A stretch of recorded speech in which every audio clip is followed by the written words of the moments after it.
क्रिस्त में मेरे प्यारे भाइयों और बहनों, आगमन का दूसरा इतवार है। प्रभु यीशु का जन्म का पर्व मनाने हम लोग थोड़ा और नजदीक पहुंच गए हैं। एक्साइटमेंट बढ़ रहा है, तैयारियां जोरों में है, मन में एक तरह की खुशी है, क्योंकि प्रभु यीशु जल्दी ही आने वाले हैं। जैसा कि आज के पहले पाठ में नबी इसायास हम लोगों से कहते हैं, जब हम लोग पापमय जीवन को त्याग देंगे, ईश्वर का प्यार को हम लोग अनुभव करेंगे। वह गडरिये की तरह अपना रेवड़ चराता है, वह मेमने को उठाकर अपनी छाती से लगा लेता है और दूध पिलाने वाली भेड़ धीरे धीरे ले चलता है। इसलिए हमें तैयारी करना जरूरी है, तभी हम लोग प्रभु यीशु को हमारे जीवन में अनुभव करेंगे, महसूस करेंगे। यूहन्ना बपतिस्ता निर्जन प्रदेश में पुकारने वाले की आवाज है। यूहन्ना बपतिस्ता प्रभु यीशु का आने के लिए मार्ग तैयार करने के लिए आए हुए थे। तैयारी, प्रिपरेशन हर महत्वपूर्ण कार्य से पहले की जाती है। तैयारी या प्रिपरेशन बहुत ही इंपॉर्टेंट है। जैसा कि शादी के पहले बहुत तैयारी की जाती है, जैसा कि फीस्ट डे के पहले गिरजाघर में बहुत सारी तैयारियां हो जाती है, जैसा कि बच्चे एग्जाम लिखने से पहले बहुत तैयार करते हैं, जैसा कि हॉस्पिटल्स में ऑपरेशन के पहले तैयारी की जाती है। और हम सब जानते हैं तैयारी का समय बहुत ही इंपॉर्टेंट होता है। प्यारे भाइयों और बहनों, तैयारी, प्रिपरेशन कहीं ना कहीं ईश्वर से भी जुड़ा हुआ है। संसार के शुरुआत से ही तैयारी के लिए, प्रिपरेशन के लिए बड़ा महत्व दिया गया है। हम सब जानते हैं संसार में जीव जंतु, पक्षी, जानवर का सृष्टि करने से पहले ईश्वर ने इन जीव जंतुओं को रहने के लिए पृथ्वी और पानी का रचना की थी। उत्पत्ति ग्रंथ अध्याय 1 पद संख्या 10। मानव की रचना करने से पहले ईश्वर ने आदम वाटिका की तैयारी की थी, ताकि मानव आदम वाटिका में रह सके। उत्पत्ति ग्रंथ अध्याय 2 पद संख्या 8 और 9। कोई भी दैविक कार्य, डिवाइन एक्शन से पहले दैविक तैयारी, डिवाइन प्रिपरेशन की गई है। जैसा कि अब्राहम अपने बेटे इसहाक को उसकी बलि चढ़ाने से पहले, जब वे उन्हें पर्वत पर ले जा रहे थे, उससे पहले ही ईश्वर ने बलि के लिए एक मेमने का तैयारी की थी। उत्पत्ति ग्रंथ अध्याय 22 पद संख्या 13। इजरायली प्रजा मिस्र देश से निकलकर जब वे प्रतिज्ञात देश आने लगे थे, आने से ठीक पहले ईश्वर ने पास्का भोज का भी तैयारी की थी। निर्गमन ग्रंथ अध्याय 12। नबी यिर्मयाह का जन्म से पहले ही उनको मिशन के लिए तैयार किया था। नबी यिर्मयाह का ग्रंथ अध्याय 1 पद संख्या 5। प्यारे भाइयों और बहनों, ईश्वर ने हम लोगों की मुक्ति के लिए अपने एकलौते पुत्र को इस धरती पर भेजा था। संत यूहन्ना का सुसमाचार अध्याय 3 पद संख्या 17। जी हाँ प्यारे भाइयों और बहनों, ईश्वर ने हम सबको एक मकसद के साथ इस धरती पर भेजा है। हम सबको एक मिशन दिया है। क्या हम ईश्वर को हमारे दिल में, हमारे हृदय में थोड़ी सी जगह दे सकते हैं? क्या हम ईश्वर के लिए हमारा दिल, हमारा हृदय तैयार कर सकते हैं?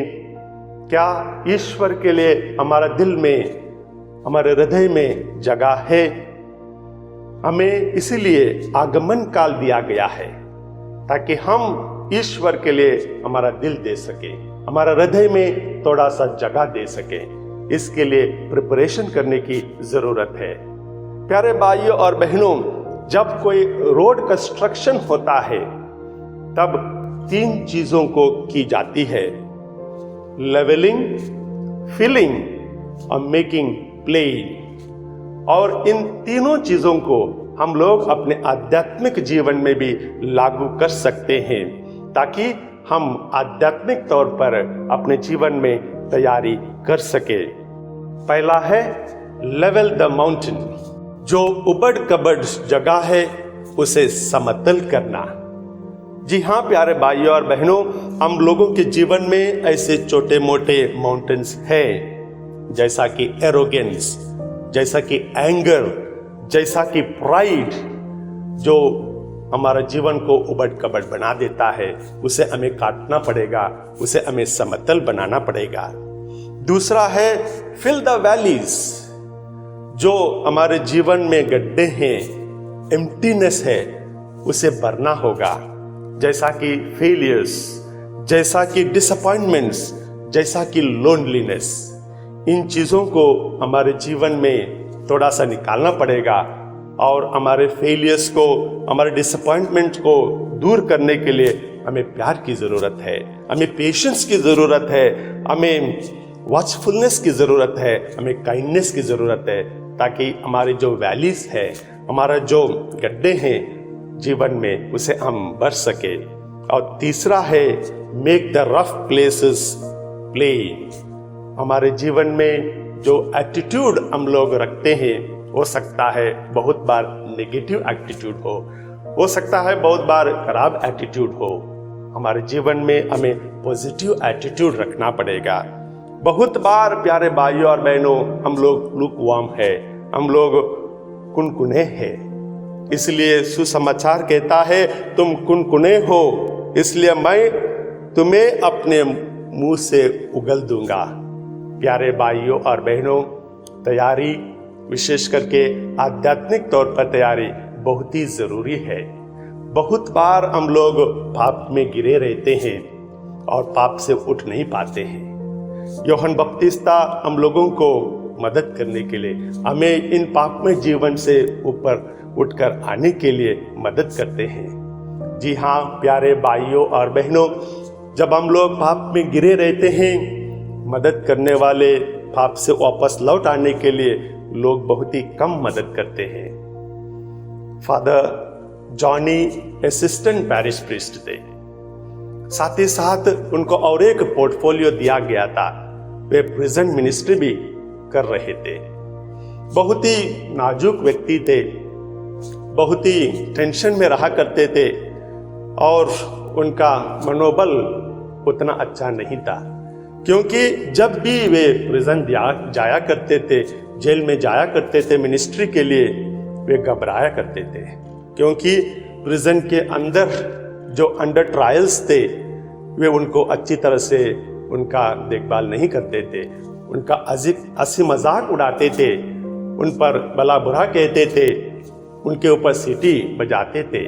और जब भी हफ्ते में 1 बार, 2 हफ्ते में 2-3 बार, जब भी वे प्रिजन में जाया करते थे, क्योंकि प्रिजन में जाकर उन्हें अंडर ट्रायल्स के साथ बैठकर उनको मॉरल वैल्यूज सिखाना था, उनके सामने जाकर प्रवचन देना था, उनको अच्छी अच्छी बातें समझाना था। और जब भी वे जाया करते थे, उन्हें वहां पर बहुत टेंशन हुआ करता था। एक दिन पूरी तैयारी के साथ फादर जॉनी वहां पर पहुंच जाते हैं जेल में, और थोड़ा सा घबराए हुए थे, फिर भी चले जाते हैं। जैसे ही अंडर ट्रायल्स जो बैठे हुए थे हॉल में, वहां पहुंचते हैं, धीरे धीरे से आगे जाते हैं।